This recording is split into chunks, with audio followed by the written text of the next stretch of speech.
आप केसरी लाला लाजपत राय कहते हैं, स्वामी दयानंद मेरे गुरु हैं। मैंने संसार में केवल उन्हीं को गुरु माना है। वह मेरे धर्म के पिता हैं और आर्य समाज मेरी धर्म की माता है। दोस्तों, ये वीडियो आज की थोड़ी लंबी रहेगी, तो मेरा आग्रह रहेगा कि आप इस वीडियो को पूरा देखें, वरना 5 मिनट अवश्य सुनें, उसके बाद निर्णय लें कि आपको ये वीडियो देखनी चाहिए या नहीं। तो दोस्तों, आज हम इस वीडियो में बात करने वाले हैं महान समाज सुधारक, आधुनिक भारत के निर्माता महर्षि दयानंद सरस्वती जी के बारे में। दोस्तों, आप में से बहुत से लोग होंगे जो ये सोच रहे होंगे कि जिनको मैं महान समाज सुधारक बोल रहा हूँ, आधुनिक भारत का निर्माता बोल रहा हूँ, उन महर्षि दयानंद सरस्वती का नाम तो हमने कभी सुना ही नहीं। तो चलिए मैं आपके सामने कुछ नाम लेता हूँ। लाला लाजपत राय, पंडित राम प्रसाद बिस्मिल, सरदार अजीत सिंह, सरदार भगत सिंह, वीर सावरकर, श्यामा प्रसाद मुखर्जी, श्यामजी कृष्ण वर्मा, महादेव गोविंद रनाडे, राजऋषि शाहूजी महाराज, यशवंत सिंह, सज्जन सिंह, स्वामी श्रद्धानंद, मुंशी प्रेमचंद, लाला हरदयाल, ऐसे अनेक नाम मैं आपके सामने ले सकता हूँ। और मेरे पीछे जो तस्वीर है आप उसमें देख रहे होंगे कि मध्य में महर्षि दयानंद सरस्वती है और आजू बाजू उनके जो फॉलोअर्स हैं, जो समाज में प्रसिद्ध हैं, उनके कुछ चित्र हैं। इनमें से ही मैंने आपके सामने कुछ नाम लिए। तो आप दोस्तों, मैंने जो नाम आपके सामने लिए हैं उनमें से बहुत से लोगों को आप जानते होंगे, उनके बारे में सुना होगा, बहुत से लोगों को आप अपना आइडियल मानते होंगे। लेकिन दोस्तों, क्या आपको पता है कि आप जिनको आइडियल मानते हैं वो सारे के सारे लोग महर्षि दयानंद सरस्वती जी को अपना आइडियल मानते थे। तो दोस्तों, आज प्रश्न यह उठता है कि हम उन लोगों को तो जानते हैं जो महर्षि दयानंद सरस्वती जी को अपना आदर्श मानते थे, लेकिन हम महर्षि दयानंद सरस्वती जी के बारे में नहीं जानते, या जानते हैं तो बहुत थोड़ा सा जानते हैं। इसलिए आज हम इस वीडियो में सारी उनके शुरू से लेकर अंत तक उनका क्या योगदान रहा, उन्हें क्यों आधुनिक भारत का निर्माता लोगों ने कहा, इस बारे में चर्चा करेंगे। आज महर्षि दयानंद सरस्वती जी की 200वीं जन्म जयंती है, मतलब 12 फरवरी 2024 को 200वीं जन्म जयंती पूरा विश्व मना रहा है। तो इसी कड़ी में मैं आपके बीच में छोटी सी जानकारी महर्षि दयानंद सरस्वती जी के बारे में रखने जा रहा हूँ, क्योंकि हमें जानना चाहिए कि उसका क्या योगदान रहा, जिसने इतने सारे क्रांतिकारी, इतने सारे समाज सुधारक, इतने सारे देशभक्त भारत को दिए।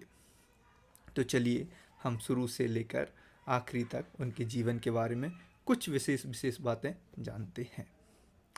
तो दोस्तों, अब आपने मन बना लिया होगा कि सुनना है कि नहीं सुनना।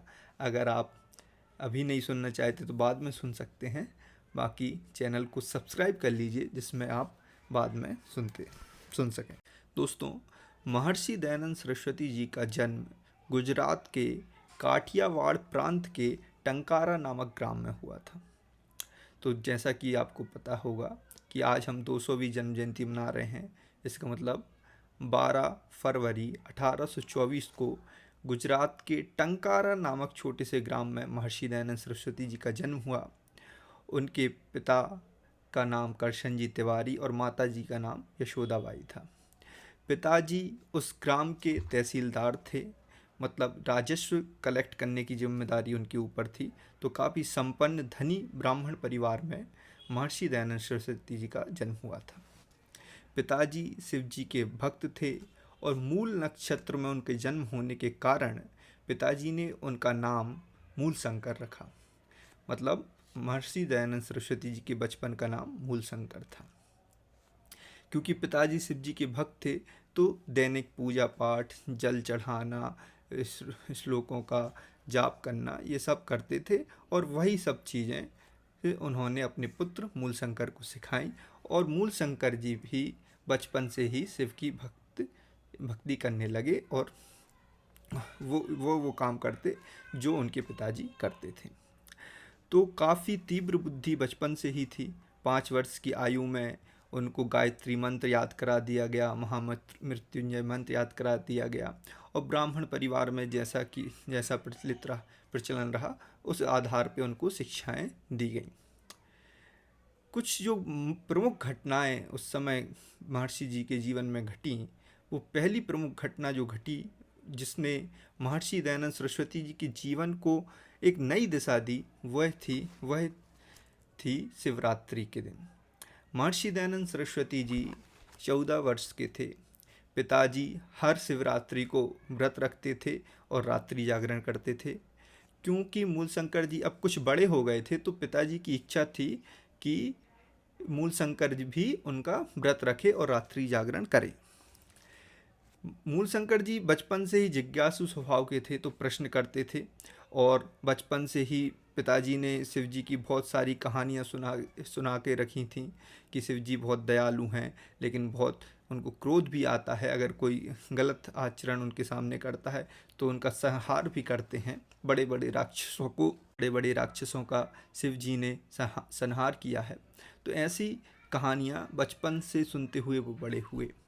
जिस दिन पिताजी ने बोला कि मूलशंकर तुम्हें भी शिवरात्रि का व्रत रखना है और रात्रि जागरण करनी है, तो मूलशंकर जी ने पिताजी से पूछा, पिताजी अगर मैं ये करूँगा तो मुझे क्या मिलेगा? तो पिताजी ने बोल दिया कि जो भी शिवरात्रि का व्रत करता है और रात्रि जागरण करता है तो शिव जी उसको अपना दर्शन देते हैं। मूलशंकर जी के मन में ये बात बैठ गई। उनने सोचा कि इससे अच्छा मौका ईश्वर के दर्शन का कहाँ मिलेगा। तो उन्होंने पिताजी की आज्ञा मान ली और वो भी व्रत करने लगे। हालांकि माताजी ने मना किया था कि बालक छोटा है, अभी वह इतना कठोर व्रत नहीं कर पाएगा और रात्रि जागरण नहीं कर सकेगा, इसलिए उनको मत कराया जाए। लेकिन पिता ने चाहा था और मूलशंकर जी की भी इच्छा थी, क्योंकि उन्हें ईश्वर के दर्शन करने थे, तो वो राजी खुशी उसके लिए वो तैयार हो गए और उन्होंने व्रत रखा।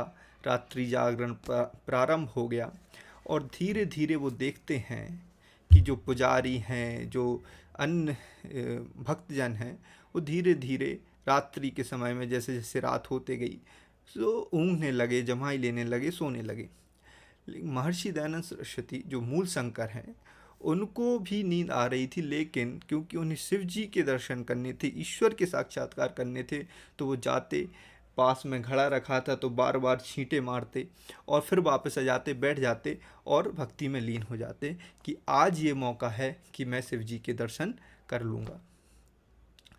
लेकिन कुछ समय बाद मूलशंकर देखते हैं कि शिव जी की जो प्रतिमा है, जो शिवलिंग है, उसके आसपास कुछ चूहे आ गए हैं और उन पर जो प्रसाद चढ़ाया हुआ है उसको खाने लगे हैं। मूलशंकर को यह देखकर बहुत गुस्सा आया कि मेरे इष्ट देव का ये चूहे कैसे उनका प्रसाद खा सकते हैं, और ना सिर्फ प्रसाद खा रहे हैं बल्कि उनके ऊपर उछल कूद रहे हैं और मल मूत्र का त्याग भी कर रहे हैं।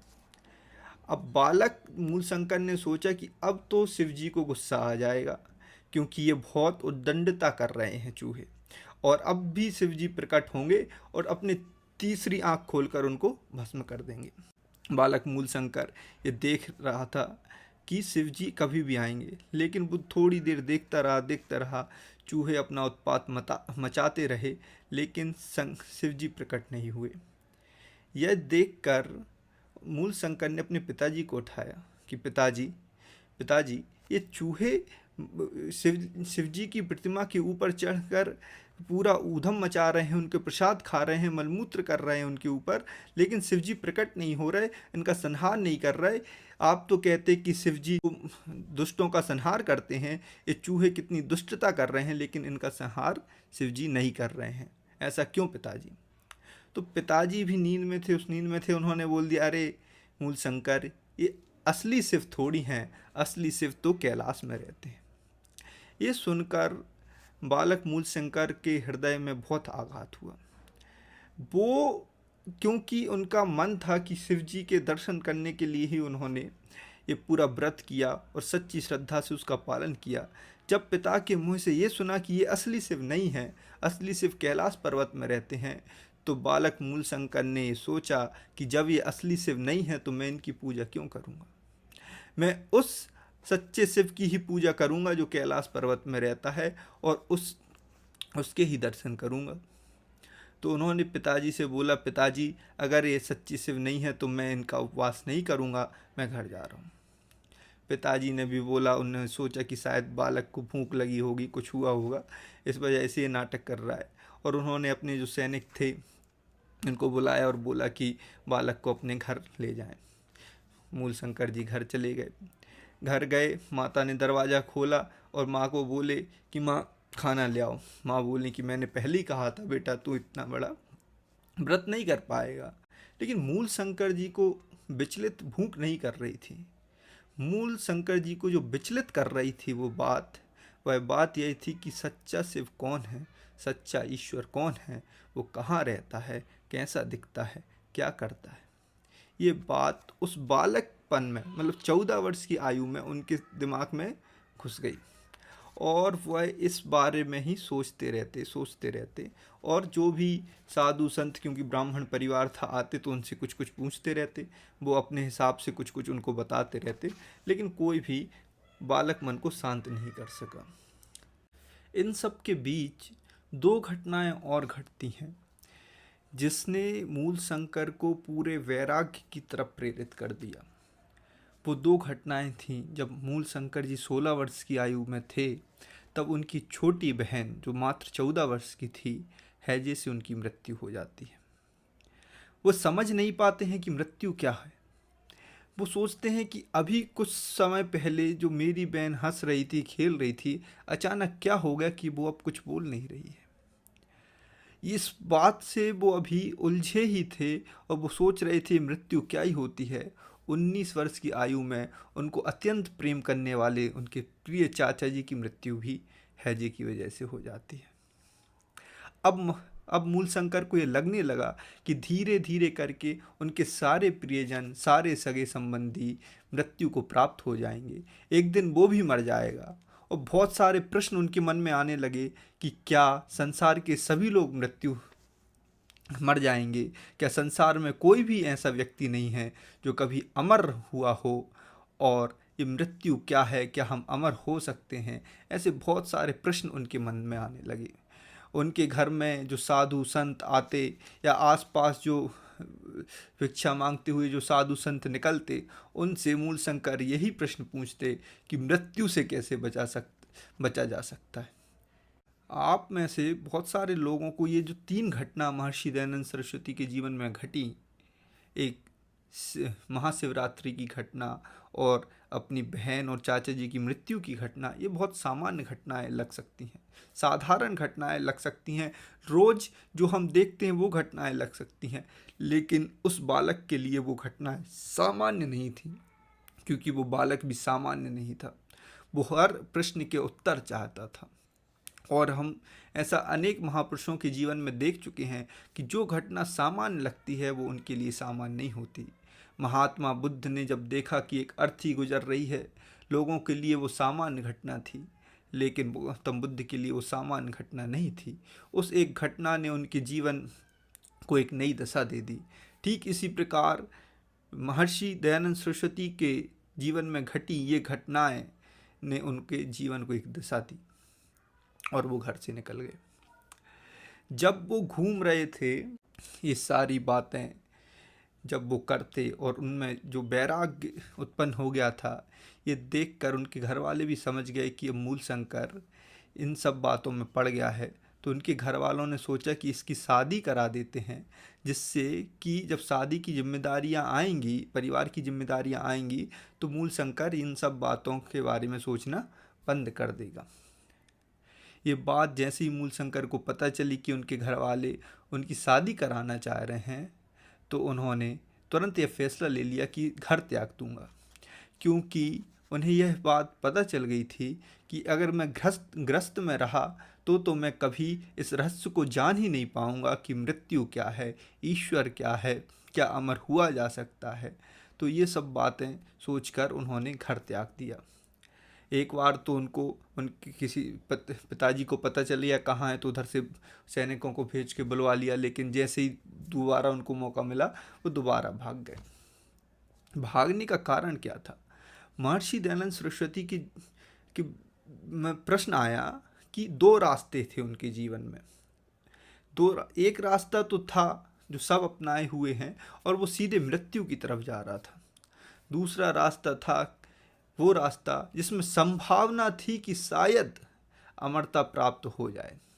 तो उन्होंने सोचा कि एक रास्ता जो मृत्यु की तरफ जा ही रहा है उस पर चल के क्या फ़ायदा, क्योंकि उसका परिणाम तो निश्चित है। क्यों ना प्रयास किया जाए कि शायद अमरता प्राप्त हो। सिर्फ शायद संभावना के तौर पर ही उन्होंने दूसरा रास्ता चुना। और वह जितने भी उनके आसपास जो साधु संत उनको मिलते, जो उनको जो जो ज्ञान देता वो लेते जाते, तर्क की कसौटी पे उसको तौलते जाते। उन्हें जो बताता कि इधर तुम्हें जो ज्ञान मिलेगा उधर वो ज्ञान मिलेगा, वो सब जगह घूमते। स्वामी जी ने अपना घर 1845 में मतलब पूर्णतः छोड़ दिया था। पहले छोड़ा था, फिर पिताजी ले आए थे 1845 में 21 वर्ष की आयु में। फिर वो जब निकले तो फिर लौटे नहीं और वो घूमते रहे।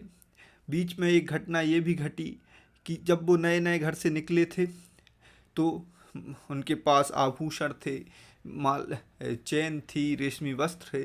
तो उनको बाबाओं जब मिले तो उन्होंने बाबाओं से पूछा कि बाबा जी मैं तो मुक्ति का मार्ग ढूंढने आया हूँ, ईश्वर को जानना चाहता हूँ, कृपया मेरा मार्गदर्शन करें। तो वो ढोंगी पाखंडी बाबाओं ने कहा कि इसके में तो जो तुम ये माया पहने हुए हो, आभूषण पहने हुए हो, ये सबसे बड़ी बाधा है, सबसे पहले इनको त्याग दो। तो उन्होंने सारा अपना सब कुछ त्याग कर उन बाबाओं को दे दिया, ज्ञान कुछ दिया नहीं। लेकिन उन्होंने महर्षि दयानंद सरस्वती ने या मूल शंकर ने हार नहीं मानी। वो घूमते रहे, नर्मदा नदी के किनारे जितने भी मठ मंदिर पढ़ते सबके पास जाते, सबसे अपने प्रश्न करते, सबसे उसके जवाब मांगते, लेकिन उनको सत्य जवाब कहीं से भी मिल नहीं पा रहा था। बीच में उन्होंने ब्रह्मचारी का भेष धारण कर लिया तो उनका नाम शुद्ध चैतन्य हो गया। वो मूल शंकर से शुद्ध चैतन्य बन गए। 1845 में अपना घर त्याग देते हैं, जगह जगह घूमते हैं। पूरे आप देखेंगे कि गुजरात से हरिद्वार गए, उत्तराखंड गए, काशी गए, मथुरा गए, जहाँ जहाँ लोगों ने उन्हें जो जो बताया वहाँ वहाँ गए। बीच में उनको एक सन्यासी मिले, स्वामी परमानंद सरस्वती जी। उनसे उन्होंने दीक्षा ली और उन्होंने वो ब्रह्मचारी से सन्यासी हो गए और उनका नाम रख दिया स्वामी दयानंद सरस्वती। लेकिन अभी भी स्वामी दयानंद सरस्वती जी को जो सत्य की तलाश थी वो उन्हें नहीं मिल पा रही थी। बीच में वो जहाँ भी गए उन्होंने योग विद्या सीखी और बहुत से ज्ञान अर्जित किए। जो जो जो जो बताता वो करते कि शायद ये सत्य बोल रहा हो, शायद ये सत्य बोल रहा हो, शायद ये सत्य बोल रहा हो। उसकी बातों को अनुसरण करते, मानते, देखते कि नहीं यार ये वो सत्य नहीं है। फिर किसी और के पास जाते, उनसे ज्ञान लेते, उनसे दीक्षा लेते, उनकी जो बात कहते वो उनको मानते और फिर देखते कि नहीं ये भी सत्य नहीं है। तो ऐसे अगर आप और हम बात करते हैं कि ना हार नहीं मानना चाहिए, तो हम कितने समय, 1 अटेम्प्ट देंगे, 2 अटेम्प्ट, 3 अटेम्प्ट देंगे ना। लेकिन महर्षि दयानंद सरस्वती पूरे 15 वर्ष तक इधर उधर भटकते रहे, सिर्फ एक खोज में कि सत्य क्या है वो पता चल जाए। अंत में उन्होंने, किसी ने बताया कि मथुरा में एक दंडी विरजानंद नाम का सन्यासी रहता है, जो वैसे तो प्रज्ञा चक्षु है, मतलब देख नहीं सकता, लेकिन प्रज्ञा रूपी चक्षु हैं, बुद्धिमान बहुत है, व्याकरण का बहुत प्रकांड पंडित है। उसके पास जाओ, शायद वो तुम्हारे प्रश्नों का उत्तर दे सके। तो 1860 ईस्वी में महर्षि दयानंद सरस्वती मथुरा आ जाते हैं गुरु विरजानंद सरस्वती जी के पास।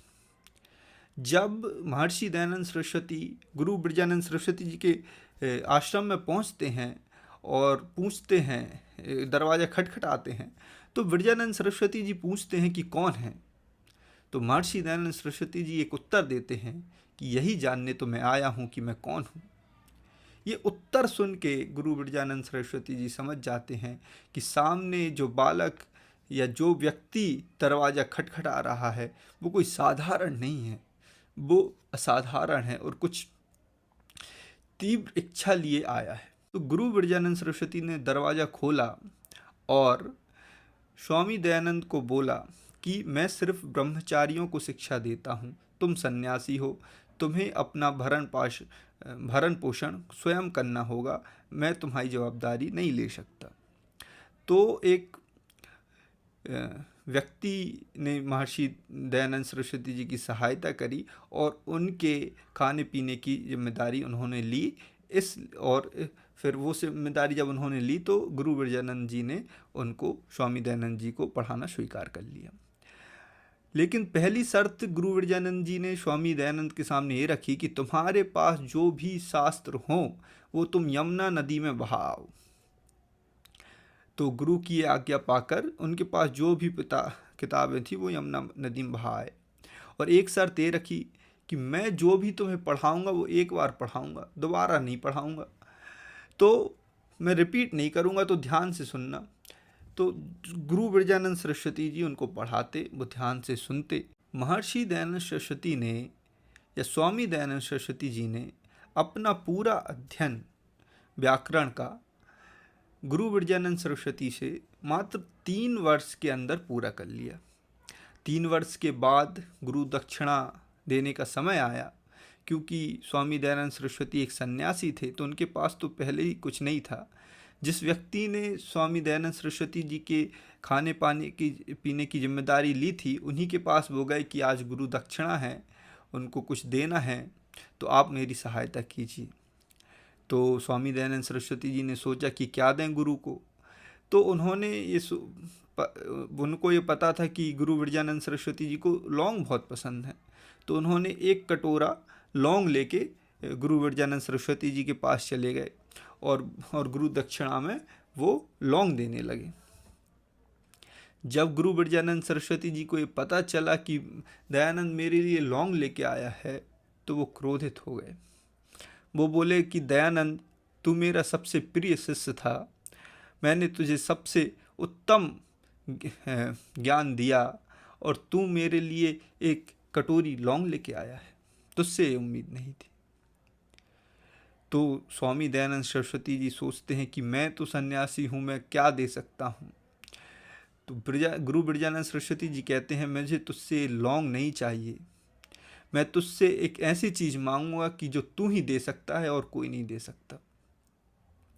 तो गुरु स्वामी दयानंद सरस्वती जी ने बोला कि आप आदेश करिए, अगर मैं कुछ दे सकता हूँ तो मैं अवश्य दूंगा, आप बोलिए आपको क्या चाहिए। कहते हैं कि मुझे तेरा जीवन चाहिए दयानंद, मैंने जो तुझे सत्य ज्ञान दिया है उसको जन जन तक पहुँचाओ।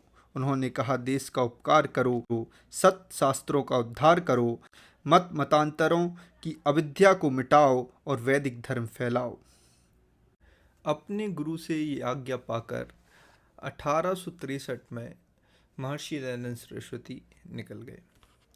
जिस समय महर्षि दयानंद सरस्वती ने प्रण लिया कि देश का उद्धार करना है, उस समय देश की स्थिति क्या थी मैं आपको बताता हूँ। उस समय जो देश की स्थिति थी वो बहुत ही ज़्यादा दयनीय थी। महाभारत युद्ध में अनेक महापुरुष विद्वान जन मृत्यु को प्राप्त हो गए थे, जिससे कि धर्म धीरे धीरे घट रहा था। लोग अपने हिसाब से वेदों के अर्थ निकालने लगे, अपने धर्म ग्रंथ रचने लगे और जनता को मूर्ख बनाने लगे। साथ ही साथ 1000 वर्ष की जो गुलामी भारत ने देखी, उसमें बहुत सारी क्रूतियाँ भारत में पैदा हो गईं, उस समाज में आ गईं। तो ये सब चीज़ें उस समय देश की स्थिति में थीं। जैसे आपको बताएं कि क्या क्या क्रूतियाँ आ गईं। जो वर्ण व्यवस्था भारत में प्राचीन काल में थी, वो जाति व्यवस्था में परिवर्तित हो गई। छुआछूत की बात समाज में प्रचलित हो गई।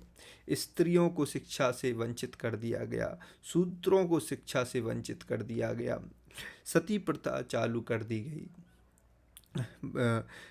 देवदासी प्रथा चालू कर दी गई, पर्दा प्रथा चालू कर दी गई।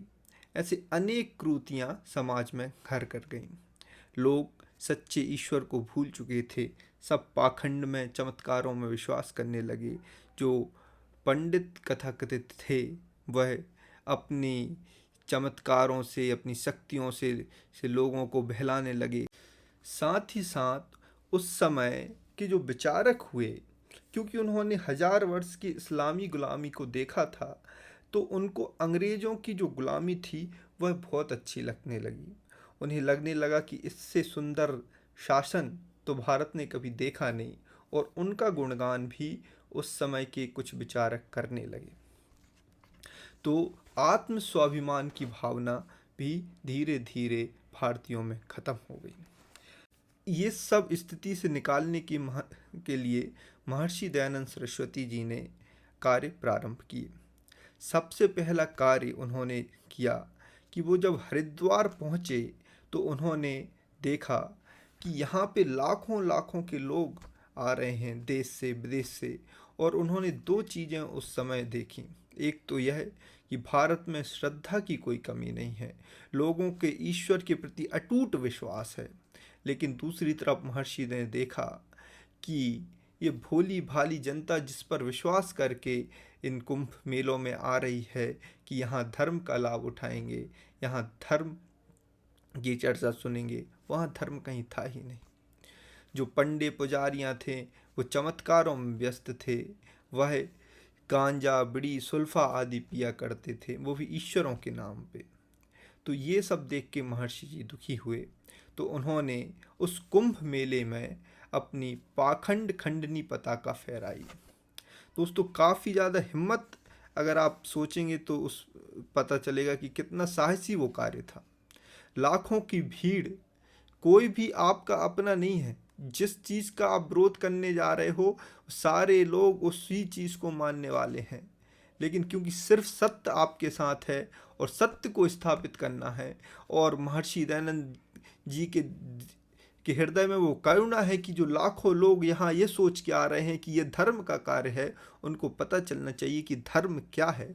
सिर्फ इसलिए उन्होंने वहाँ अपने पाखंड खंडनी पताका लहराई, और वहाँ पर विराजमान सभी साधु संतों और मठों के मठाधीशों को एक चुनौती दी कि आप जिस बात को लोगों को बता रहे हैं वो धर्म नहीं है।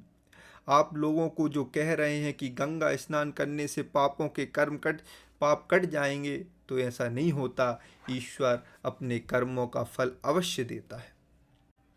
महर्षि दयानंद सरस्वती ये इस बात को समझ रहे थे कि ये सब पाखंड इसलिए हो रहा है कि लोग ईश्वर के असली स्वरूप को नहीं जानते। महर्षि दयानंद सरस्वती ने ईश्वर के असली स्वरूप को बताते हुए कहा कि ईश्वर सच्चिदानंद स्वरूप, निराकार, सर्वशक्तिमान, न्यायकारी, दयालु, अजन्मा, अनंत, निर्विकार, अनादि, अनुपम, सर्वाधार, सर्वेश्वर, सर्वव्यापक, सर्व अंतर्यामी, अजर, अमर, अभय, नित्य, पवित्र और सृष्टिकर्ता है। उसी की उपासना करने योग है। अगर आप सिर्फ इस चीज़ को ईश्वर की व्याख्या के ऊपर जाएंगे तो इस अकेली व्याख्या में महर्षि जी ने कितने पाखंडों का खंडन किया। सबसे पहले तो ये बताए कि ईश्वर है क्या। ईश्वर सच्चिदानंद स्वरूप है, हर समय आनंद को प्रदान करने वाला है। ईश्वर निराकार है, मतलब ईश्वर हर जगह मौजूद है। आप ये सोच रहे हैं कि आप हरिद्वार ही जाएंगे और दर्शन करेंगे तभी आपकी मनोकामना पूरी होगी, तो ऐसा नहीं है। ईश्वर आपके हृदय में विराजमान है, ईश्वर सृष्टि के कण कण में विराजमान है। इसलिए ईश्वर निराकार है, क्योंकि अगर ईश्वर साकार होता तो वो एक देशी होता, वो एक जगह होता, लेकिन ईश्वर हर जगह है, इसलिए वो निराकार है। ईश्वर सर्वशक्तिमान है। ईश्वर को किसी की आवश्यकता की जरूरत नहीं है किसी कार्य के करने के लिए, वो सर्वशक्तिमान है। ईश्वर को नहीं है आवश्यकता कि आप किसी पुजारी से कहें या पुजारी ही आपकी बात ईश्वर तक पहुंचाएगा, या कोई इनको मिडल मैन चाहिए जो आपकी बात ईश्वर से कराएगा, क्योंकि ईश्वर सर्वशक्तिमान है। उसे पता है कि आपको क्या चाहिए, वो सब जानता है। वो इस सृष्टि का रचयिता है, उसको किसी की आवश्यकता है नहीं। ईश्वर न्यायकारी है। जो लोग कुंभ मेले में आ रहे हैं ये सोचकर कि उन्होंने जो पाप कर्म किए हैं वो यहाँ कट जाएंगे, तो ये उनकी मूर्खता है, क्योंकि ईश्वर हमेशा न्याय करता है। अगर आपने गलत काम किए तो आपको दंड देगा, आपने अच्छे कार्य किए तो आपको पुरस्कार देगा। साथ ही साथ ईश्वर दयालु है। अभी मैंने कहा कि दंड देगा, अभी कह रहा हूँ दयालु है। ये प्रश्न महर्षि जी से पूछे कि न्यायकारी है, दंड भी देता है, तो दयालु कैसे? तो महर्षि जी ने कहा, जैसे माता अपने पुत्र को कभी कभी दंड देती है, वो इसलिए नहीं देती कि उससे ईर्ष्या करती है, उससे दया ही करती है, उससे प्रेम ही करती है, लेकिन बच्चा और न बिगड़े, बच्चा सुधर जाए, इसलिए उसको दंड देती है। ठीक इसी प्रकार ईश्वर भी लोगों को दंड देता है, उनकी दंडों को, अपराधों को क्षमा नहीं करता, क्योंकि अगर क्षमा करेगा तो लोगों में साहस आएगा कि और कर सकते हैं। या कितना आसान होगा कि दंड करो, गंगा जी नहाओ और पापों से मुक्ति पाओ, तो ऐसा नहीं हो सकता। ये बात लोगों को महर्षि दयानंद ने समझाई। ईश्वर सर्वव्यापक है, सर्व अंतर्यामी है। सर्व अंतर्यामी है का मतलब क्या है? सर्व अंतर्यामी है मतलब ऐसा नहीं कि आप घंटी बजा रहे हैं, ऊपर से मंत्र बोल रहे हैं तो आप ईश्वर समझेगा आप तो बड़े भक्त हैं। ईश्वर आपके मन में क्या है, आपके अंतर में क्या है, ये समझता है, आपके भावों को जानता है। आप अगर ढोंग कर रहे हैं तो ईश्वर पहचान लेगा। तो इसलिए महर्षि जी ने कहा कि आप ध्यान में, योग में ईश्वर का स्मरण करें। इन पाखंडों में, कर्मकांडों में ज़्यादा पढ़ने की आवश्यकता नहीं है। ये महर्षि जी ने उधर समझाया। तो प्रश्न ये आया, क्योंकि जो उधर के पंडित पुजारी थे, तो वो तो बात शास्त्रों के आधार पे कहते थे कि भाई ये तो इस शास्त्र में लिखा है, वो तो उस शास्त्र में लिखा। तो बड़ी दुविधा थी कि कैसे पहचाने, तो भाई ये तो शास्त्रों में। तो महर्षि जी ने बोला कि शास्त्र, कौन से शास्त्र आर्ष ग्रंथ हैं, मतलब सत्य ग्रंथ हैं, उसकी अगर आपको परख करनी है तो ये बात का ध्यान रखें कि जिन भी शास्त्रों में ईश्वर के अलावा किसी और चीज़ का महिमा मंडन है या किसी और चीज़ की प्रधानता बताई गई है, तो वो जरूर से आर्ष ग्रंथ नहीं है, उनको त्याज्य कर दो। दूसरा, अगर कोई भी शास्त्र वेद के विरुद्ध बात करता है तो भी वह ईश्वरीय ग्रंथ नहीं है, आर्ष ग्रंथ नहीं है, तो उनको भी, उस बात को भी त्यागना बिल्कुल स्वीकार्य होना चाहिए। स्वामी जी ने अपने सत्य को लोगों तक पहुंचाने का जो माध्यम बनाया, वो बनाया शास्त्रार्थ को। भारत में बहुत प्राचीन परंपरा रही है शास्त्रार्थ की। मतलब है कि शास्त्रों का सही अर्थ बैठकर पता करना, वाद विवाद से पता करना। तो महर्षि जी ने पुनः ये परंपरा चालू करी, और इस बीच में शास्त्रों का मुख्य उद्देश्य यही था कि इसमें जो सत्य है उसका पता हो, लेकिन लोग उसे अपनी हार मान बैठे और कुछ लोग महर्षि जी के विरोधी भी होते गए। लेकिन महर्षि जी ने किसी को भी अपना विरोधी नहीं माना। उन्होंने तो संसार को उपकार करना ही अपना मुख्य उद्देश्य माना, और उसी की तर्ज पे अपनी पूरी जीवन उन्होंने जिया। एक वेद मंत्र है, ओम इंद्रम वर्धन्तो अप्सरा क्रवंतो विश्व आर्यम अपघनन्तो अरावण। इस मंत्र में अपने आप को उत्तम बनाते हुए, श्रेष्ठ बनाते हुए, सारे संसार को श्रेष्ठ, उत्तम, आदर्शवादी, आर्य बनाने की बात कही गई है। महर्षि दयानंद सरस्वती जी सिर्फ हिंदुओं को अच्छा नहीं बनाना चाहते थे, वो सिर्फ जैनों, सिखों या भारतीय मत संप्रदायों को अच्छा नहीं बनाना चाहते थे। वो चाहते थे कि समस्त मानव जाति एक को वो ज्ञान मिले जो ईश्वर का ज्ञान है, जो वेदों का ज्ञान है। इसलिए उन्होंने नारा दिया था उस समय, बैक टू वेदास, कि वेदों की ओर लौटो। हम महर्षि दयानंद सरस्वती को आधुनिक भारत का निर्माता क्यों कहते हैं, उन्होंने क्या कार्य किए, अब हम इस पर एक दृष्टि डालते हैं। महर्षि दयानंद सरस्वती जी कहते हैं कि वेद सब सत्य विद्याओं का पुस्तक है, उसका पढ़ना, पढ़ाना और सुनना, सुनाना सब आर्यों का, मतलब सब अच्छे लोगों का परम धर्म है। और ये बात से खासकर हिंदुओं की बात करें तो वो तो सहमत थे।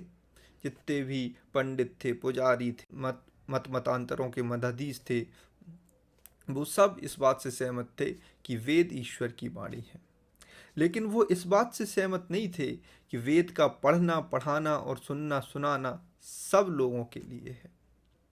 वह सोचते थे कि वेद को सिर्फ ब्राह्मण ही पढ़ सकता है, ब्राह्मण ही उसका श्रवण कर सकता है।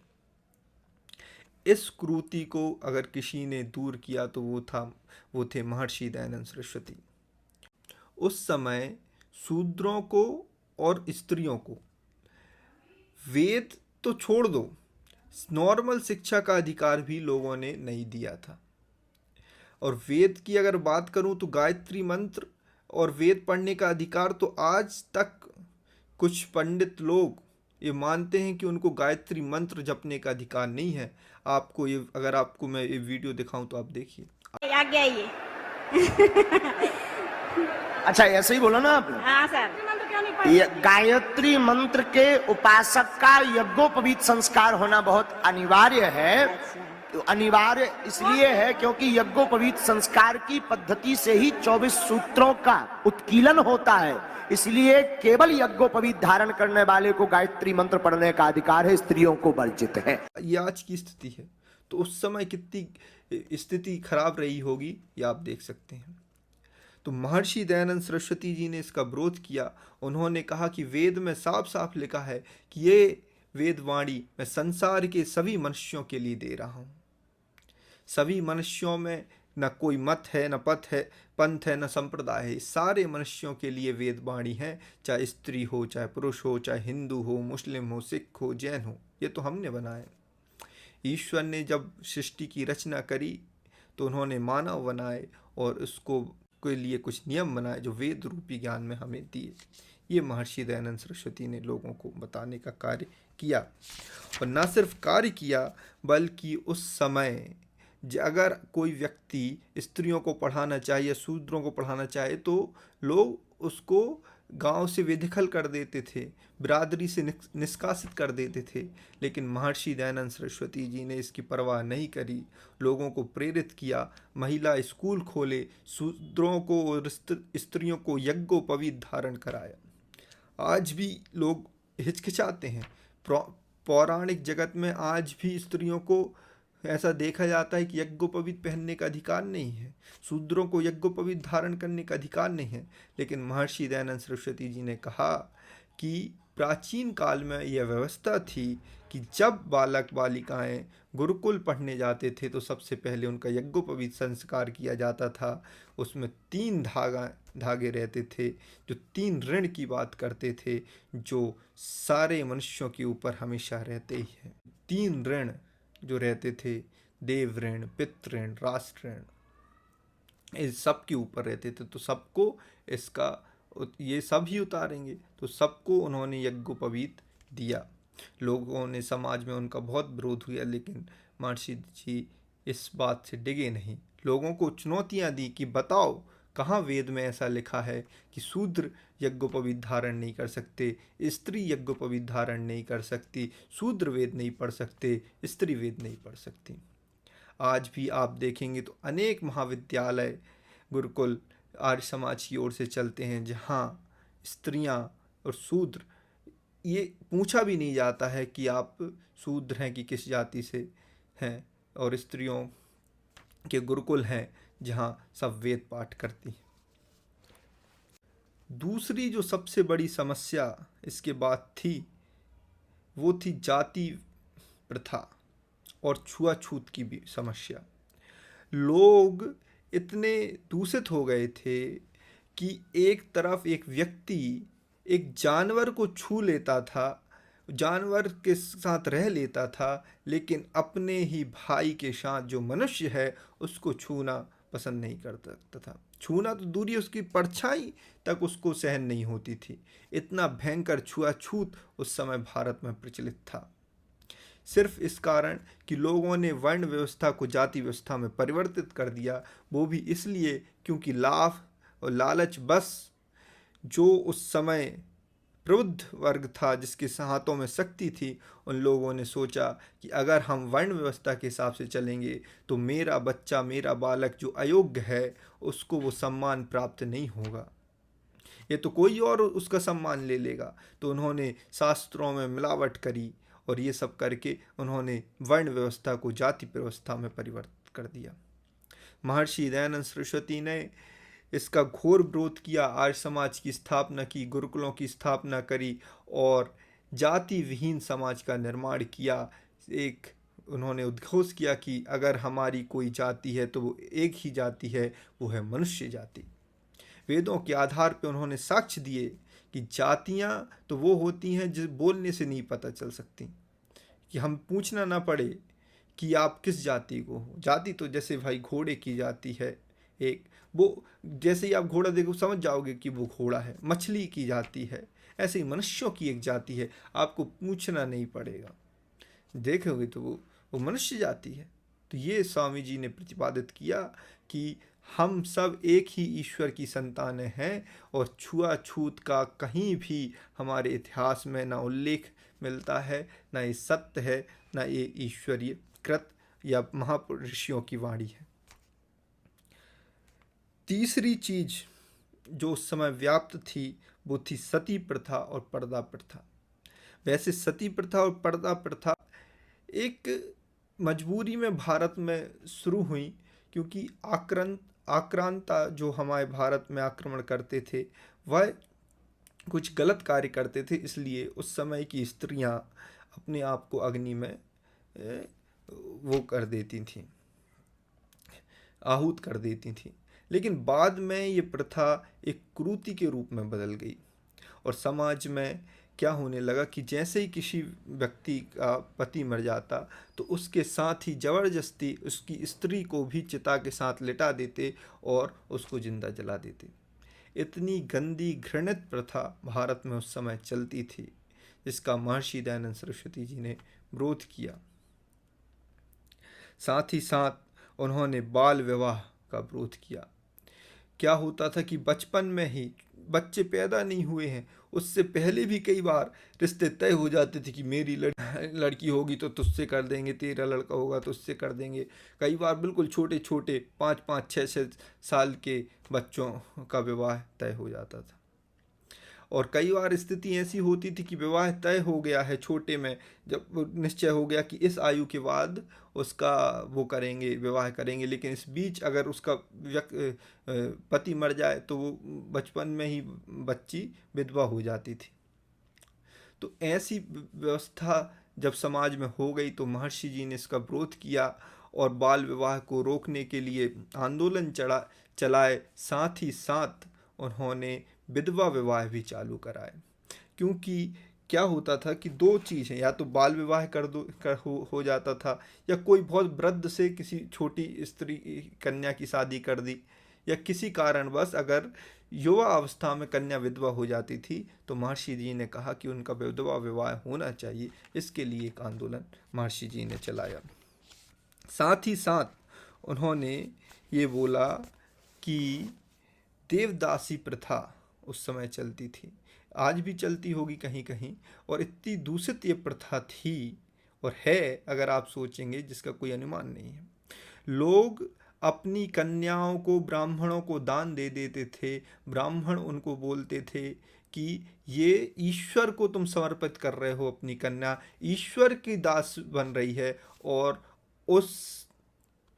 कैसे ईश्वर तक अपनी सेवा पहुंचाने का माध्यम वो ब्राह्मण हुआ करता था। तो ब्राह्मण की सेवा करोगे तो ईश्वर की सेवा होगी। कहीं श्री कृष्ण के ऊपर लांछन लगाते हुए श्री कृष्ण की देवदासियां बनाई और उनके नाम पर अनेक अनेक व्यभिचार लोगों ने शुरू कर दिए। तो उसका विरोध महर्षि दयानंद सरस्वती जी ने किया। जिस समय लोग पाखंड और चमत्कार में फंस गए, अवतारवाद में फंस गए, हर दिन एक कोई नया भगवान उस लोगों ने पैदा करने लगे, अपने गुरु को भगवान मानने लगे, खुद को भगवान कहने लगे, तो लोगों को महर्षि जी ने समझाया कि ईश्वर को जन्म लेने की आवश्यकता नहीं है किसी भी कार्य को करने के लिए। ईश्वर कभी जन्म नहीं लेता, ईश्वर अनादि है और अजन्मा है।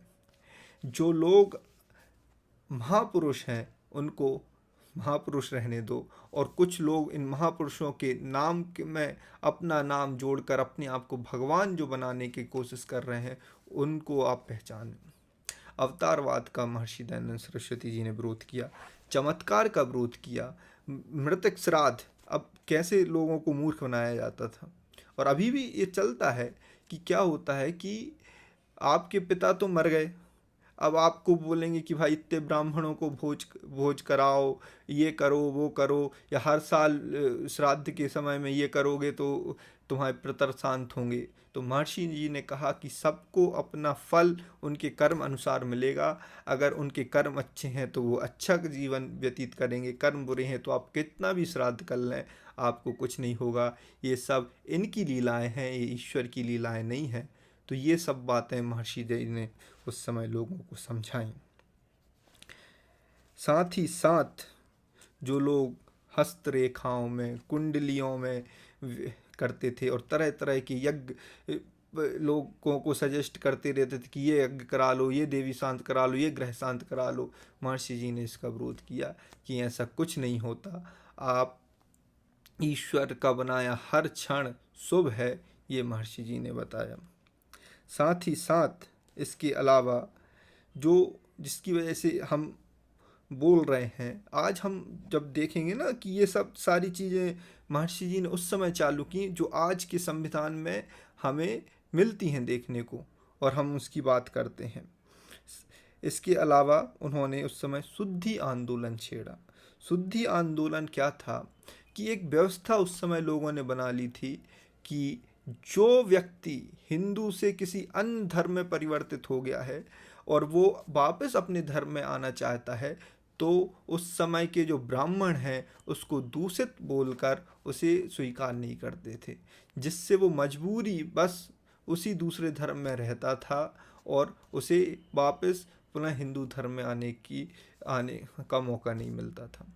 महर्षि दयानंद सरस्वती जी ने इसका विरोध किया और शुद्धि सभाओं का निर्माण किया, जिसमें जो व्यक्ति स्वेच्छा से हिंदू धर्म को अपनाना चाहें वो अपना सकते थे, और उन्होंने उसको कार्य को बढ़ाया। इस बीच लोगों का विरोध भी झेलना पड़ा, लेकिन महर्षि जी कभी किसी के विरोध से घबराए नहीं। जो सत्य था उसके लिए वो हमेशा अड़े लड़ते रहे। शुद्धि आंदोलन के बाद जो सबसे बड़ा, जिसकी वजह से महर्षि जी के लाखों लाख अनुयायी बने, और वो था उनका स्वतंत्रता का आंदोलन। महर्षि दयानंद सरस्वती जी ने शुद्धि आंदोलन के साथ साथ गौरक्षा का आंदोलन चलाया। उन्होंने अपनी एक पुस्तक लिखी, गोकर्णा निधि। उसमें उन्होंने बताया एक गाय को अगर कोई मार कर खा लेता है तो उससे उसका क्या है, कि उसका कितना अर्थ है, और एक गाय को पालने में कितना अर्थ है। तो इन दोनों का कंपैरिजन किया। उन्होंने बताया कि राज्यों को भी और प्रजा को भी दोनों का हित इसी में है कि वह गौ का पालन करे, और एक व्यापक आंदोलन उस समय लोगों के बीच में चलाया जिससे कि गौ हत्या बंद हो। महर्षि दयानंद सरस्वती ने पहली गौशाला खोली थी हरियाणा में उस समय, कि जो निराश्रित गौवंश थे उनको उसमें आश्रय मिले। महर्षि दयानंद सरस्वती जी को हम आधुनिक भारत का निर्माता क्यों कहते हैं? क्योंकि उन्होंने राष्ट्र के हर एक पहलू को छुआ, समाज की कुरीतियों को समाप्त करने का जो वो प्रयास किया जो किसी ने नहीं किया। साथ ही साथ उन्होंने भारत में जो सोए हुआ आत्मविश्वास था, वो गौरव था, उसको जागृत करने का कार्य किया। महर्षि दयानंद सरस्वती ही पहले वो व्यक्ति थे जिन्होंने अपनी पुस्तक सत्यार्थ प्रकाश में स्वराज के बारे में लिखा।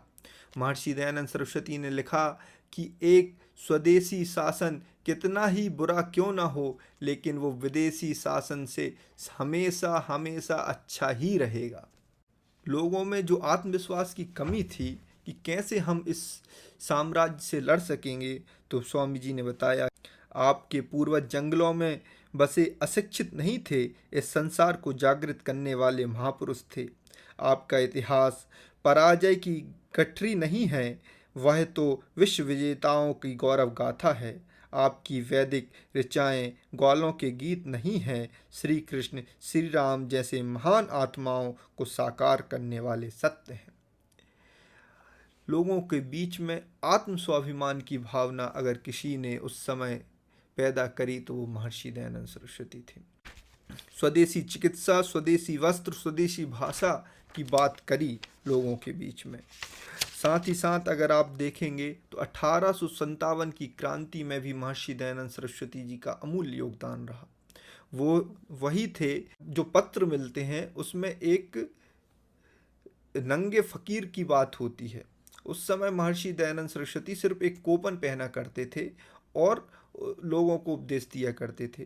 तो वो व्यक्ति उस समय मेरठ, झांसी, ग्वालियर इन सब के बीचों में पेशवा जी हों, तात्या टोपे हों, झांसी की रानी हों, इन सब को एकत्रित करके उनको उपदेश देते थे कि कैसे आपको अंग्रेजी शासन के खिलाफ एक लड़ाई करनी है। 1857 में उस समय महर्षि जी गुरु बिरजानंद सरस्वती जी से भी नहीं मिले थे, लेकिन ये भाव उनके मन में शुरू से था कि देश को पराधीनताओं से मुक्त कराना है। तो उस समय से ही वो इस कार्य में सक्रिय थे। साथ ही साथ जब उन्होंने अपनी पुस्तक लिखी तो उन्होंने ये लिखा कि स्वराज से बढ़कर कोई शासन नहीं मिलेगा। एक बार की बात है कि एक अंग्रेजी अफसर महर्षि दयानंद सरस्वती जी से मिलने आया। वो उनसे बोलता है कि महर्षि जी, हमारा जो शासन है वो आपके लिए कितना अच्छा है, आप जो चाहें वो बात कर सकते हैं, जो चाहें वो आप बोल सकते हैं। आप तो ईश्वर से प्रार्थना करिए कि यह अंग्रेजी साम्राज्य हमेशा ऊंचाइयों और बुलंदियों को छूता रहे। तो महर्षि दयानंद सरस्वती कहते हैं कि मैं ईश्वर से हर पल प्रतिक्षण यही प्रार्थना करता हूँ कि अंग्रेजी साम्राज्य भारत भूमि से जल्द समाप्त हो जाए, और यही मैं कामना करता हूँ और यही मैं उपदेश देता हूँ। अगर आप उस समय के क्रांतिकारियों की सूची उठाएंगे तो बहुत से हिस्टोरियन ये मानते हैं कि उस समय की क्रांति में 80% से ज़्यादा योगदान जो था वो आर्य समाज और आर्य समाज से प्रभावित जो लोग थे उन्होंने दिया था। इसमें आपको मैं अनेक नाम गिनवा सकता हूँ जो हम आगे उनकी चर्चा भी करेंगे कि उनके क्या विचार थे महर्षि दयानंद सरस्वती के प्रति, जिन्होंने आज़ादी की आंदोलन में अपना योगदान दिया। ये सारी बातें जब महर्षि जी ने करी और महर्षि जी ने एक काम किया कि ये सारी चीज़ें करनी थी। स्त्री शिक्षा की बात करनी थी, शूद्रों की शिक्षा की बात करनी थी, जाति प्रथा छुआछूत को विनाश की बात हो, गौपालन की बात हो, स्वदेशी शिक्षा की बात हो, स्वदेशी भाषा की बात हो, स्वदेशी वस्त्रों की बात हो, स्वराज की बात हो। इस सारी बातों के लिए, इन सब को जन जन तक पहुंचाने के लिए महर्षि दयानंद सरस्वती जी ने 1875 में मुंबई में आर्य समाज की स्थापना करी और वहाँ उसके कुछ नियम बनाए। आर्य समाज का उद्देश्य और स्थापना का उद्देश्य यह नहीं था कि ये मत पत या संप्रदाय जैसे अन्य बने वैसा एक संप्रदाय बनाना था जो लोग महर्षि जी का गुणगान करें, उनकी आरती करें, उनकी पूजा करें। बल्कि आर्य समाज के नियम बनाते हुए महर्षि जी लिखते हैं कि आर्य समाज का जो उद्देश्य है वो संसार का उपकार करना इस समाज का मुख्य उद्देश्य है। व्यक्ति को आत्मिक, आध्यात्मिक और सामाजिक उन्नति करनी चाहिए और अपनी ही उन्नति से संतुष्ट न रहकर दूसरों की उन्नति में अपनी उन्नति समझनी चाहिए। कुछ नियमों में उन्होंने 3 नियम ये जोड़े। तो आर्य समाज का उस समय का जो उद्देश्य था वो था संसार का उपकार करना, राष्ट्र को आज़ादी दिलाना। आप यह बात सोच सकते हैं कि जो कार्य उस समय महर्षि दयानंद सरस्वती ने किए थे वो इस समय करना आसान नहीं है, तो उस समय तो कितना मुश्किल रहा होगा। इस्लामियों और ईसाइयों के शासन के बीच उनके मत और उनके सिद्धांतों का विरोध करना, पुराणियों और पौराणिकों के बीच में रहकर हिंदू समाज में आई हुई क्रूतियों को दूर करने की बात करना कितना कठिन है। आज का युग जब इतना साइंटिफिक हो गया है, आधुनिक हो गया है, तब भी इन बातों में कितना जकड़ा हुआ है, तो उस समय की स्थिति क्या रही होगी, इसका अंदाज़ा लगाया जा सकता है। ये कार्य आसान नहीं था, तो ये महर्षि जी के लिए भी आसान नहीं था। उन्हें 17 बार जहर दिया गया, उन्होंने लेकिन हार नहीं मानी। सत्य को स्थापित करने की दृढ़ इच्छा शक्ति जो उनके अंदर थी, वो उन्होंने जगाए रखी। जब वो सभाओं में जाते, अब या किसी एक शहर से दूसरे शहर में जाते, कहीं भी जाते, कई बार लोग उन पर पत्थर मारते, उन पर कीचड़ उछालते, लेकिन महर्षि दयानंद सरस्वती उनको मूर्ख समझकर माफ़ कर देते और हमेशा उनके हित की कामना करते रहते। अब मैं आपको महर्षि दयानंद सरस्वती के जीवन में घटी कुछ प्रमुख घटनाएं बताता हूँ, जिससे आपको पता चलेगा कि महर्षि दयानंद सरस्वती किस प्रकार के व्यक्ति थे। एक बार की बात है कि महर्षि दयानंद सरस्वती जी के कहीं बैठे हुए थे, तो एक नाई था, वो उनके लिए भोजन लाया। तो महर्षि जी ने उनका भोजन स्वीकार कर लिया। तो वहाँ कुछ लोग बैठे हुए थे जो अपने आप को ऊंची जाति का मानते थे। वो कहते हैं, स्वामी जी आप एक नाई की रोटी खा रहे हैं। तो स्वामी जी ने उस रोटी को उलट पुलट कर देखा और बोले, अरे भाई, ये नाई की रोटी थोड़ी है, ये तो गेहूं की रोटी है, मैं तो गेहूं की रोटी खा रहा हूँ। ठीक इसी प्रकार और भी कुछ अन्य वृतांत जो उनके जीवन में घटे, वह यह था कि एक बार स्वामी जी जालंधर में सरदार विक्रम सिंह जी और अन्य लोगों के बीच में बैठकर ब्रह्मचर्य के बारे में जोर देकर बता रहे थे कि कैसे ब्रह्मचर्य नाश होने के कारण इस देश की दुर्गति हुई है। क्योंकि विक्रम सिंह जी वेश्यावृत्ति करते थे, तो उनको ये बात बहुत चुभी। तो उन्होंने महर्षि जी से कहा, आप ब्रह्मचर्य की बहुत बात करते हैं, आप तो शुरू से ब्रह्मचारी रहे हैं, लेकिन मुझ में आप में कोई बल दिखाई नहीं देता। तो ये कहकर उस समय महर्षि जी ने कुछ उत्तर नहीं दिया, लेकिन जब वो अपनी बग्घी में बैठकर जाने लगे, तो महर्षि जी ने पीछे से उनकी बग्घी का जो पहिया है वो उस पर इसको पकड़ लिया। दो दो घोड़े वाली बग्घी आगे जाने का प्रयास करती, लेकिन वह जा न सकी। तो जो विक्रम सिंह जी थे, उन्होंने देखा कि क्या कारण है। तो उन्होंने देखा कि महर्षि जी पहिए को पकड़े हुए हैं। विक्रम सिंह जी समझ गए कि महर्षि जी ने उनको जो प्रश्न था ब्रह्मचर्य के बल का, उसका प्रमाण दिया है। दूसरी घटना एक महर्षि जी के जीवन में घटती है, वह यह है कि वो महाराजा सज्जन सिंह के महल में थे। सज्जन सिंह जी स्वामी जी के भक्त ही थे, लेकिन एक दिन उन्होंने सोचा कि मैं स्वामी जी की परीक्षा लेता हूँ कि कहीं ये लालच में आकर जो बात कहते हैं वह उससे डिग तो नहीं जाएंगे। तो सज्जन सिंह जी ने कहा कि हम तो पीढ़ियों से शिव जी के उपासक रहे हैं, एक लिंग जी का मंदिर है हमारे यहाँ, आप उसके महंत बन जाइए। हर महीने लाखों का चढ़ावा आता है, आप सब उसका उपयोग करिएगा। बस एक बात छोड़ दीजिए कि मूर्ति पूजा का विरोध छोड़ दीजिए, लोग आपको शिव का अवतार घोषित कर देंगे। महर्षि जी ने कहा कि तुम मुझे लालच जो दे रहे हो, तुम्हारे साम्राज्य की जो सीमा है, मैं एक दौड़ में उसको पार कर सकता हूँ, लेकिन क्या मैं ईश्वर कितना भी दौड़ता रहूं, क्या मैं ईश्वर के साम्राज्य को पार कर सकता हूँ? तो सज्जन सिंह जी तो सिर्फ परीक्षा ले रहे थे। वो कहते हैं कि स्वामी जी मैं तो बस ये देखना चाह रहा था कि कहीं आप लोभ के कारण सत्य को त्याग तो नहीं देंगे। एक बार की बात है कि महर्षि दयानंद सरस्वती जी बंगाल में थे और वहाँ केशव चंद्र सेन जो ब्रह्मो समाज के नेता थे, उन्होंने स्वामी जी से कहा कि स्वामी जी आप हिंदी में शास्त्रार्थ किया करिए, हिंदी में उपदेश दिया करिए, जिससे कि लोग आपकी बातों को समझ सकेंगे। तो क्योंकि ज़्यादातर लोग हिंदी समझते हैं, उससे पहले महर्षि दयानंद सरस्वती जी सरल संस्कृत में अपने व्याख्यान दिया करते थे। लेकिन केशव चंद्र सेन की ये बात महर्षि जी को समझ में आ गई और उन्होंने उस समय से हिंदी में उपदेश देना चालू कर दिया, हिंदी में शास्त्रार्थ करना चालू कर दिया और अपने जो ग्रंथ लिखे वो भी हिंदी में लिखे, क्योंकि महर्षि जी को ये लग गया कि अगर इस देश को एक कड़ी में परोना है तो हम सबकी एक भाषा होनी चाहिए जो लोगों को समझ में आए, जिसमें वो वार्तालाप कर सकें।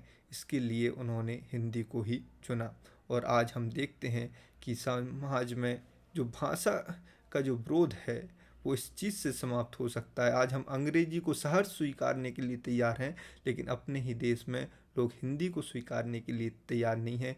ये विडम्बना है, लेकिन स्वामी जी ने उस समय इस बात को महसूस किया था कि समूचे राष्ट्र को एक भाषा की ज़रूरत है, कि कम से कम एक भाषा ऐसी होनी चाहिए जो सब लोग समझ सकें, बोल सकें, और उसके लिए हिंदी ही उनको सर्वोत्तम लगी। एक घटना जो और घटी, जो इसके बारे में मैं बता दूं कि महर्षि दयानंद सरस्वती जी जब ये सब का खंडन करते मंडन करते थे और लोग उनका उत्तर तो दे नहीं पाते थे, तो उन्होंने तरकीब लगाई कि इनके चरित्र का हनन किया जाए। तो उन्होंने एक वेश्या को महर्षि जी के पास भेजा और कहा महर्षि जी, और उससे कहलवाया कि वेश्या ने महर्षि जी से बोला कि महर्षि जी मैं आपसे बहुत प्रभावित हूँ और मुझे आप जैसी ही एक संतान चाहिए। तो महर्षि जी उसकी भावना समझ गई कि ये कहना क्या चाहती है, लेकिन महर्षि जी बोले उसके चरणों में झुककर कि मैं आज से तुमको अपनी माँ स्वीकार करता हूँ, तुम मुझे मेरा पुत्र स्वीकार कर लो, मैं तुम्हारी ही संतान हो जाऊँगा। तो ये चरित्र महर्षि दयानंद सरस्वती जी का था। व्यक्ति को सत्य को ग्रहण करने और असत्य को छोड़ने में सदैव उद्यत रहना चाहिए, और इसको न सिर्फ वो लिखते हैं बल्कि मानते हैं। जब केशव चंद्र सेन जी ने उनको यह एडवाइस दी, यह बताया कि हिंदी ज़्यादा सुलभ रहेगी जन जन तक आपकी आवाज़ पहुंचाने के लिए, महर्षि जी तुरंत मान गए, क्योंकि उन्हें उसमें सत्य दिखाई दिया। वही बात उन्होंने अपने आर्य समाज के नियमों में लिखी। तो ये कुछ घटनाएं मैंने उनके जीवन को लेकर आपको बताई। अब मैं बात करता हूँ महर्षि दयानंद सरस्वती जी ने साहित्य में क्या किया। साहित्य में महर्षि दयानंद जी ने अनेक किताब लिखी। सबसे प्रमुख किताब जो मानी जाती है वह है सत्यार्थ प्रकाश। ये किताब है, ये महर्षि जी ने 1875 में लिखी थी और इसको हिंदी में ही उन्होंने लिखा, जिससे कि जन सामान्य उसको समझ सके कि धर्म क्या है, ईश्वर क्या है, हमें किस प्रकार से अपना जीवन जीना चाहिए। महर्षि जी ने इस किताब में 14 चैप्टर हैं, 14 चैप्टर में डिवाइड किया। शुरू के 10 चैप्टर्स जो हैं वह मंडन करते हैं, मतलब सत्य से आपको अवगत कराते हैं, और लास्ट के जो 4 चैप्टर हैं वो हिंदुस्तान में और दुनिया में जो प्रचलित मत पथ संप्रदाय हैं उनकी समीक्षा की है, उनकी अच्छाई और बुराइयों के बारे में आपको बताया है। तो यह पुस्तक को हम ये कह सकते हैं कि सारे जो संसार में व्याप्त मत पथ संप्रदाय हैं उनका एक सार है, उनकी कंपैरेटिव स्टडी है।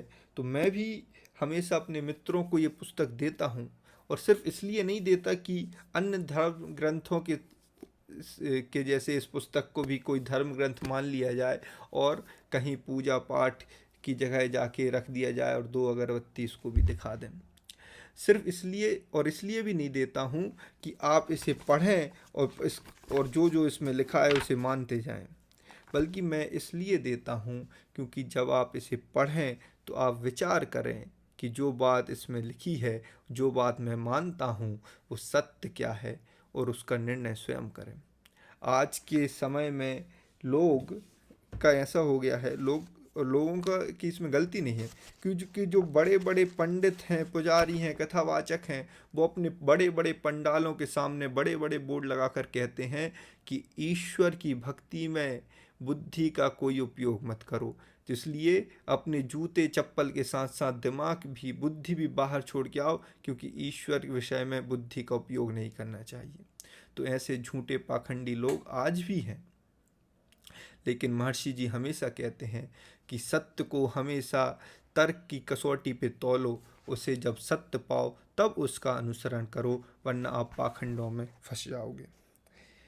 सत्यार्थ प्रकाश के साथ साथ महर्षि जी ने ऋग्वेद आदि भाष्य भूमिका, गोकर्ण निधि, वेद भाष्य किए, आर्य उपदेश रत्नमाला, व्यवहार भानु आदि अनेक ग्रंथ लिखे। तो ऐसे तो बहुत सारे हैं। ये है ऋग्वेद आदि भाष्य भूमिका। इसमें संक्षिप्त में बहुत सारे विषय के बारे में, वेदों में क्या कहा गया है, वेदों में क्या क्या ज्ञान उस बारे में है, उसकी समीक्षा करी हुई है, छोटे में शॉर्ट में बताया है। तो 2 पुस्तक तो ऐसी हैं जो हमें पढ़नी चाहिए। एक आपको आधुनिक समाज में, आधुनिक अभी जो वर्तमान समाज में जो प्रचलित मत पंथ और संप्रदाय हैं, उनकी विचारधारा क्या है, वेदों की विचारधारा क्या है, वो बताती है सत्यार्थ प्रकाश। और वेदों में क्या निहित है वो उसकी समीक्षा इसमें छोटे छोटे रूप में ऋग्वेद आदि भाष्य भूमिका में महर्षि जी ने करी है। तो ये 2 पुस्तक पढ़ने योग्य हैं। आप में से भी अगर कोई चाहता है कि मैं अपनी तरफ से उसको गिफ्ट करूं, तो नीचे मैं अपनी ईमेल आईडी दूंगा, आप अपना एड्रेस लिख के देना, मैं आपको वो पुस्तक भेज दूंगा। क्योंकि वीडियो लंबी हो रही है तो मैं अंत में आ जाता हूँ कि मृत्यु जब महर्षि दयानंद सरस्वती की हुई तो कैसे उनकी मृत्यु हुई। महर्षि जी के अंदर एक आग थी कि मातृभूमि को स्वतंत्र कराया जाए, जल्दी से जल्दी स्वतंत्र कराया जाए। इसलिए उन्होंने ये उपाय निकाला कि यहाँ के जो पढ़े लिखे बुद्धिजीवी या राजा महाराजा, जो एक जनता जिनकी फॉलोअर है, उन प्रबुद्ध वर्गों को ही अपने साथ जोड़ा जाए। इसलिए वो अपना प्रवास करते रहते, इस शहर से उस शहर, उस शहर से इस शहर। इसी कड़ी में वह पहले तो जयपुर गए, उसके बाद वहाँ से वो उदयपुर चले गए। बहुत से लोगों ने उन्हें समझाया कि उदयपुर में बहुत सारे लोग हैं, वो बहुत ही मरुभूमि है, धर्म की दृष्टि से भी इस्लामियों का, वैश्याओं का बहुत ज़्यादा प्रभाव है, वहाँ के राजा भी वैश्यावृत्ति में बहुत ज़्यादा लीन हैं, तो कृपया करके अगर आप जा भी रहें तो वैश्याओं के खिलाफ ज़्यादा मत बोलिएगा। तो महर्षि जी ने उत्तर दिया कि मुझे पता है कि कहाँ पर कुल्हाड़ी का प्रयोग करना है और कहाँ पर उस्तरे का प्रयोग करना है। अगर हमें बीहड़ों के बड़े बड़े कटीले वृक्ष को काटना है तो वहाँ उस्तरे से काम नहीं चलेगा, वहाँ तो कुल्हाड़ी ही माननी पड़ेगी। तो जब वो उदयपुर पहुँचे मई 1983 में, वहाँ के महाराजा थे यशवंत सिंह, और उनके पास वो ठहरे और उनको वेद आदि शास्त्रों का, मनुस्मृति का उनका अध्ययन कराने लगे। महर्षि जी जानते थे कि एक नन्ही जान नामक एक वैश्या है जिसके अंगुल में यशवंत सिंह जी फंसे हुए हैं। तो क्या होता, शाम को जब महर्षि जी आते थे उससे पहले वो वैश्याओं का नाच वगैरह वो देखते थे। महर्षि जी ने एक दिन सोचा कि पहले चला जाता हूँ, तो वो थोड़ी देर पहले चले गए। जैसे ही उधर के सैनिकों ने यशवंत जी को बताया कि महर्षि जी आ रहे हैं, तो जल्दी जल्दी उन्होंने वैश्या का वो डांस बंद कराया और वो डोली में वैश्या बैठने लगी, और जल्दी से डोली उठ जाए इसलिए खुद ही उठा के कंधा दे दिया थोड़ा सा सैनिकों को कि उठा लिए। ये बात महर्षि जी ने देख ली। महर्षि जी ने यशवंत सिंह को बोला कि एक राजा का एक वैश्या पर मरना शोभा नहीं देता, और उसे कटु वचन बोले। उस अपमान का बदला लेने के लिए उस नन्ही जान नामक वैश्या ने जो रसोइया था जगन्नाथ, उसको लालच दिया कि तुम्हें इतना पैसा मैं दूंगी, महर्षि जी के दूध में, जो वो रात को रोज़ दूध पी के सोते थे, उसमें ये विष मिला दो। और वो विष क्या था कि उन्होंने विष में कांच को बहुत बारीक करके दूध में मिला दिया। और महर्षि जी की आदत थी, जैसा कि आयुर्वेद में कहा जाता है कि दूध को तो गर्मा गर्म दूध को एक सांस में पी लेना चाहिए। तो महर्षि जी ने जब रसोइया दूध लाया तो गटाक से पी गए। जैसे ही पिए और पेट में गया, महर्षि जी समझ गए दूध में कुछ तो गड़बड़ है। तो उन्होंने अपने रसोइये को बुलाया और पूछा कि आज इसमें तुमने कुछ मिलाया था क्या? तो रसोइया मतलब आंसू आंसू उसके बहने लगे। वो बहुत डर गया, कहने लगा महाराज मैंने लालच में इसमें नन्ही जान के कहने पर ये मिला दिया है, मुझसे बहुत बड़ी गलती हो गई। महर्षि जी को उस पर भी दया आ गई। उन्होंने अपने पास रखे कुछ पैसे उस जगन्नाथ को दिए और कहा कि तू इधर से भाग जा, क्योंकि अगर मेरे भक्तों को ये पता चलेगा कि तूने मेरे दूध में जहर मिलाया है तो वो तुझे जिंदा नहीं छोड़ेंगे। अब मैंने आपको बताया था कि 17 बार महर्षि जी को जहर दिया गया, लेकिन उस जहर और उस जहर में अंतर था। महर्षि जी को न्योनी क्रिया आती थी, तो वो जैसे ही क्या कोई उनको कोई जहर देता था तो वो पूरा पेट साफ कर लेते थे, पूरा पानी पी के पूरा बाहर निकाल देते थे, तो पूरा जहर भी बाहर आ जाता था। इस बार भी उन्होंने यही किया, लेकिन क्योंकि वो कांच बारीक करके उसमें मिलाया हुआ था तो जहर तो निकल गया, फिर भी कांच वो था, वो महर्षि जी के शरीर से नहीं निकल पाया। और धीरे धीरे धीरे धीरे उनकी स्थिति बिगड़ती गई, बिगड़ती गई, बिगड़ती गई। कुछ महीनों बाद महर्षि जी को जब ये आभास हो गया कि अब ये शरीर को त्यागना ही पड़ेगा, कि ये शरीर सुधर नहीं सकता, तो दिवाली का दिन था। पूरे शरीर में फफोले आ गए थे और दिवाली का दिन था, तो महर्षि जी ने वो सोचा कि अब ये शरीर तो ठीक नहीं होगा। तो उन्होंने अपने भक्तों को बोला कि आज यज्ञ करेंगे। शाम को यज्ञ रखा, पीछे से रोशनी आ रही थी और महर्षि जी ने सभी अपने शिष्यों को बोला कि मेरे पीछे आके खड़े हो जाओ। उनके एक शिष्य थे गुरुदत्त विद्यार्थी जी, उनको उन्होंने कहा कि अपने सिरहाने के पास आके बैठ गए वो, और देखा कि पूरे शरीर में फफोले हैं, अथाह पीड़ा है, फिर भी महर्षि दयानंद सरस्वती जी ईश्वर का गुणगान कर रहे हैं। और वो कह रहे हैं, अंतिम शब्द मैं महर्षि जी के बता रहा हूँ, वो कह रहे हैं कि ईश्वर तूने खूब लीला रची, तेरी इच्छा पूर्ण हो। और ओम ये बोल के उन्होंने अपने एक सांस खींची और पूरी सांस छोड़ दी और प्राण त्याग दिए। दोस्तों, इतिहास में मैं 2 ही उदाहरण मुझे ऐसे देखने को मिलते हैं जब किसी व्यक्ति ने अपनी स्वेच्छा से प्राण त्यागे हों, और ये ब्रह्मचर्य का प्रताप हम इसको कह सकते हैं। महाभारत काल में भीष्म पितामह वो व्यक्ति थे जिन्होंने पूरा शरीर बाणों से भिद गया था, लेकिन उन्होंने प्रतिज्ञा की थी जब तक पूरा युद्ध समाप्त नहीं हो जाएगा और राजा गद्दी पे नहीं बैठ जाएगा तब तक मैं अपना प्राण नहीं छोड़ूंगा। तो उन्होंने अपनी प्रतिज्ञा उस समय निभाई थी, और जब उन्होंने ये सब देख लिया तो स्वेच्छा से प्राण त्यागे थे। ठीक इसी प्रकार महर्षि दयानंद सरस्वती जी को जब ये विश्वास हो गया कि अब ये शरीर ठीक नहीं होगा, अब मुझे नया शरीर धारण करके ही इस समाज का उपकार करना पड़ेगा, उद्धार करना पड़ेगा, तो महर्षि जी ने दिवाली के दिन स्वेच्छा से अपने प्राण त्याग दिए। दोस्तों, ये तो मैंने बहुत ही ज़्यादा शॉर्ट में ये कुछ बातें आपको बताने का प्रयास की हैं। त्रुटियां रही होंगी, मैंने कोई तब बहुत ज़्यादा अध्ययन करके भी आपको नहीं बताया है, लेकिन फिर भी अगर आप इसका और अध्ययन करेंगे तो आपको पता चलेगा कि महर्षि जी ने क्या क्या नहीं किया इस देश के लिए।